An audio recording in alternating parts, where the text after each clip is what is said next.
स्वागत है आप सभी का आपके YouTube चैनल धीरज विश्वा स्टूडियो में। कैसे आप लोग, उम्मीद करता हूँ स्वस्थ होंगे और अपने लाइफ में आगे बढ़ रहे होंगे। आज हम बात करेंगे हमारा आज का एक नया टॉपिक पे एक वेब सीरीज चलने वाला है जो कि सभी कॉम्पिटिटिव एग्जाम्स के लिए मोस्ट इंपोर्टेंट सेलेक्टेड क्वेश्चन मैं आपको प्रोवाइड कराऊंगा। वो है भारतीय संविधान एवं राज्य व्यवस्था, मतलब पॉलिटी। ठीक है, इसमें से कहने का मतलब ग्रुप ए से लेकर ग्रुप डी तक जितने भी सरकारी परीक्षाएं होती हैं, प्रतियोगी परीक्षाएं, उन सभी के लिए सिलेक्टेड क्वेश्चन होंगे। तो चलिए स्टार्ट करते हैं। पहला क्वेश्चन क्या है? संविधान सभा में सदस्यों का चुनाव कैसे हुआ था? जब संविधान सभा गठित की गई और संविधान बनाने के लिए, तो उसमें जो सदस्य चुने गए वो किस तरह से चुने गए थे, उनका गठन किस तरह से हुआ था? तो ऑप्शन है ए सीधे जनता द्वारा, ऑप्शन बी भारतीय राष्ट्रीय कांग्रेस के नामांकन द्वारा, ऑप्शन सी भारतीय राज्यों के शासकों से नामांकन द्वारा, और ऑप्शन डी है प्रांतीय विधानसभाओं द्वारा। कहने का मतलब संविधान सभा का जब गठन होना था तो उसके लिए संविधान सभा के सदस्यों का चुनाव करना था।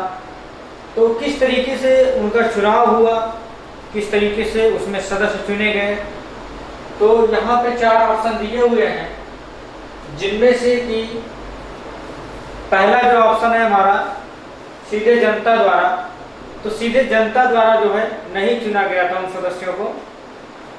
भारतीय राष्ट्रीय कांग्रेस के नामांकन द्वारा, ये भी ऑप्शन नहीं है, गलत है ये। ऑप्शन सी है भारतीय राज्यों के शासकों से नामांकन द्वारा, भारत में जो शासक होते थे उन्होंने भी नामांकित नहीं किया था। तो यहाँ पे देखते हैं ऑप्शन नंबर डी है प्रांतीय विधानसभाओं द्वारा। जो राज्य की विधानसभा सीटें थी उन विधानसभा सदस्यों द्वारा जो है चुनाव हुआ था संविधान सभा के सदस्यों का। और ये चुनाव जब हुआ था तो कितने जनसंख्या के आधार पर हुआ था? तो 10 लाख की जनसंख्या पर एक संविधान सभा के सदस्य का चुनाव हुआ था। ठीक है, जैसे आज जो है एक सांसद का जो चुनाव होता है वो 10 लाख की जनसंख्या के आधार पे एक सांसद का चुनाव होता है, उसी तरीके से 10 लाख की जनसंख्या के हिसाब से एक संविधान सभा के सदस्य का चुनाव हुआ था। ठीक है, कहने का मतलब प्रांतीय विधान सभाओं द्वारा चुनाव हुआ था। क्वेश्चन नंबर 2 है निम्नलिखित में से किस अधिनियम में कलकत्ता में सर्वोच्च न्यायालय की स्थापना का प्रावधान किया गया था? भारत में सबसे पहले अंग्रेजों के टाइम में कलकत्ता में सर्वोच्च न्यायालय की स्थापना की गई, वो किस प्रावधान के तहत किया गया था? तो यहाँ पे 4 ऑप्शन है। ऑप्शन है रेगुलेटिंग एक्ट 1773, ये एक एक्ट पारित किया गया था। जितने भी हैं यहाँ पर सब एक्ट हैं जो कि अंग्रेजों द्वारा पारित किए गए थे। तो रेगुलेटिंग एक्ट 1773 द्वारा, ऑप्शन बी पिट का भारत अधिनियम 1784, option C charter act 1813, option D charter act 1833। ठीक है, तो ऑप्शन ए जो है रेगुलेटिंग एक्ट 1773 के द्वारा कलकत्ता में सर्वोच्च न्यायालय की स्थापना की गई। ये बिल कब पारित हुआ था? रेगुलेटिंग एक्ट 1773 में पारित हुआ था, लेकिन सर्वोच्च न्यायालय की जो स्थापना कलकत्ता में हुई थी वो 1784 में हुई थी, नहीं 1774 में। ठीक है, 1773 में एक्ट पारित हुआ और 1774 में सर्वोच्च न्यायालय की स्थापना की गई, जिसमें कि 4 न्यायाधीश थे। उसमें से मुख्य न्यायाधीश थे sir Elijah Impey, sir Elijah Impey, sir Elijah Impey, ये इसके मुख्य न्यायाधीश थे। तो इस तरीके से भारत में सबसे पहले सर्वोच्च न्यायालय की स्थापना सन 1773 के रेगुलेटिंग एक्ट के द्वारा 1784 में कलकत्ता में किया गया था, जिसमें कि 4 मुख्य न्यायाधीश थे, 4 न्यायाधीश थे। उसमें से मुख्य न्यायाधीश थे सर एलिजाह इम्पे। ठीक है, अब देखते हैं क्वेश्चन नंबर 3। केंद्र सरकार में दैर्घ्य शासन किस अधिनियम के अंतर्गत स्थापित किया गया था? अब यहाँ पे समझने की बात है कि दैर्घ्य शासन क्या है। द्वैध शासन का मतलब होता है दो शासन। कहने का मतलब जैसे आजकल होता है केंद्र में एक सरकार होती है सेंट्रल गवर्नमेंट, और दूसरी हर राज्य में राज्य सरकारें होती हैं, तो उसी को कहा जाता है द्वैध शासन। ठीक है, तो द्वैध शासन किस अधिनियम के अंतर्गत स्थापित किया गया था? तो यहाँ पे 4 ऑप्शन है। भारत सरकार अधिनियम 1909 द्वारा, ऑप्शन डी भारत सरकार अधिनियम 1919 द्वारा, ऑप्शन सी भारत सरकार अधिनियम 1935 द्वारा, ऑप्शन डी भारत सरकार अधिनियम 1947 द्वारा। तो यहाँ पे 4 अधिनियम पारित बताए गए ऑप्शन में, लेकिन इसमें जो ऑप्शन सी है भारत सरकार अधिनियम 1935, तो इस अधिनियम के द्वारा भारत में द्वैध शासन की शुरुआत की गई कि राज्य में भी सरकारें होंगी और केंद्र में भी सरकार होगी।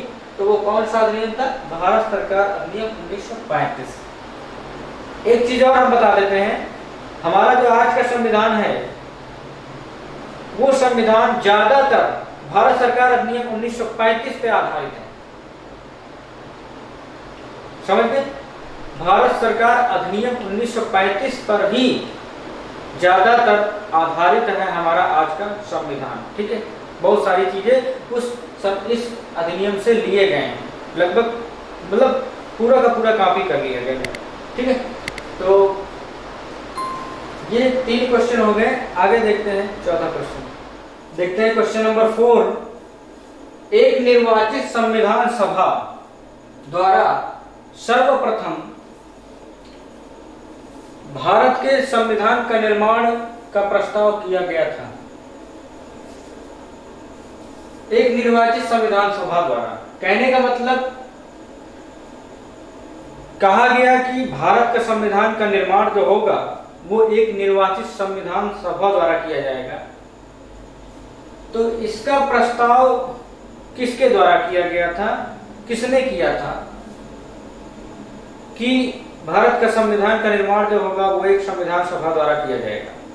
यहाँ पे ऑप्शन दिए हुए हैं। ऑप्शन ए है साइमन कमीशन द्वारा। साइमन कमीशन भारत में आया था प्रशासनिक सुधारों के मामले के लिए, इसके द्वारा नहीं किया गया, साइमन कमीशन द्वारा। भारत सरकार अधिनियम 1935 द्वारा, इसके द्वारा भी नहीं किया गया था। नेक्स्ट है क्रिप्स मिशन द्वारा। क्रिप्स मिशन द्वारा, तो ये ऑप्शन सी जो है ये सही है। स्टैफोर्ड क्रिप्स की अध्यक्षता में एक मिशन जो है, एक आयोग भेजा गया था भारत में इंग्लैंड से कि वहां पर संविधान सभा के गठन के लिए कुछ सुझाव दिए जाए। तो क्रिप्स मिशन ने यह सुझाव दिया था, ये प्रस्ताव दिया था कि भारत के संविधान का निर्माण संविधान सभा द्वारा होना चाहिए। तो इस तरीके से ये क्रिप्स मिशन ये सही है। क्वेश्चन नंबर 5 है राष्ट्रपति की अध्यादेश निर्गत करने की शक्ति प्रेरित है। इस प्रश्न को पहले समझते हैं। राष्ट्रपति की अध्यादेश निर्गत करने की शक्ति। राष्ट्रपति भारत का संवैधानिक प्रमुख होता है, ठीक है, और जब कभी संसद नहीं चल रही होती है उस समय कुछ ऐसे मामले आ जाते हैं कि अध्यादेश मतलब कानून जारी करना पड़ता है, आदेश जारी करना पड़ता है। कहने का अध्यादेश का मतलब होता है अधिनियम, आदेश, ठीक है। तो उस समय राष्ट्रपति को यह अधिकार होता है कि वो कानून बनाने के लिए एक अध्यादेश जारी करता है, एक आदेश जारी करता है, उसी को कहा जाता है अध्यादेश, ठीक है। तो अध्यादेश निर्गमित करने की शक्ति जो होती है वो राष्ट्रपति को किस अधिनियम के तहत दी गई? तो ऑप्शन ए है भारत सरकार अधिनियम 1919 द्वारा, ये भी नहीं है, ठीक है। ऑप्शन बी भारत सरकार अधिनियम 1935 द्वारा। नेक्स्ट है भारत सरकार अधिनियम 1909 द्वारा, भारत सरकार अधिनियम 1947 द्वारा। तो राष्ट्रपति को अध्यादेश निर्गत करने की शक्ति जो देता है वो है भारत सरकार अधिनियम 1935। भारत सरकार अधिनियम 1935 जो है राष्ट्रपति को अध्यादेश निर्गमित करने की शक्ति प्रदान करता है। अभी मैंने इसके पहले क्वेश्चन में बताया था कि भारत का जो आज का संविधान है वो ज्यादातर भारत सरकार अधिनियम 1935 पे आधारित है। तो इस तरीके से ये ऑप्शन ठीक है। क्वेश्चन नंबर 6 है, स्वतंत्र भारत की संविधान सभा के अध्यक्ष कौन थे? जब संविधान सभा के सदस्यों का चुनाव कर लिया गया तो संविधान सभा गठित की गई और स्वतंत्र भारत की संविधान सभा, कहने का मतलब जब भारत स्वतंत्र हो गया था, आजाद हो गया था, उस समय संविधान सभा गठित की गई संविधान बनाने के लिए। उसके अध्यक्ष कौन थे? तो यहाँ पे दिया है ऑप्शन, दिए 4 ऑप्शन है। ऑप्शन है डॉक्टर भीमराव अंबेडकर, ये नहीं है, इनको कहा जाता है संविधान का जनक, कह सकते हैं डॉक्टर भीमराव अंबेडकर को। Option B doctor Rajendra Prasad, option C Rajagopalachari, option D K M Munshi. तो यहाँ पे ऑप्शन बी जो है डॉक्टर राजेंद्र प्रसाद, डॉक्टर राजेंद्र प्रसाद को संविधान सभा का अध्यक्ष बनाया गया था। तो ये ऑप्शन सही है। इस वीडियो में आपको केवल 6 ही क्वेश्चन प्रोवाइड कर रहा हूं मैं। मिलेंगे अगले वीडियो में, लेकिन उससे पहले आपको चैनल को सब्सक्राइब करना होगा, बेल आइकन प्रेस करना होगा, लाइक अवश्य किया करें, वीडियो को अधिक से अधिक शेयर कर दिया करें और कमेंट्स करके बताएं कि हमारी ये कोशिश आपको कैसे लग रही है। तब तक के लिए जय हिंद।